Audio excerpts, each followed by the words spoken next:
Welcome back to the channel. We're back with another one. If you're new here, please like and subscribe.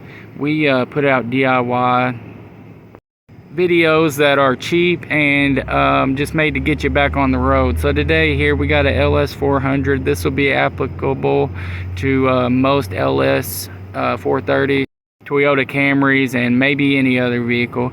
It's a way to get your idle up higher. If your idle is low, get up here under the dash and see that white circle underneath the top of the gas pedal. That's a little plastic metal, a little metal tab. You can bend that out with a screwdriver. Just be careful and only do it just a tiny bit to get your idle higher.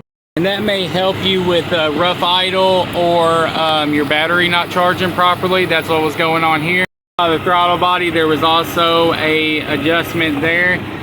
Please subscribe to the channel. We appreciate you watching.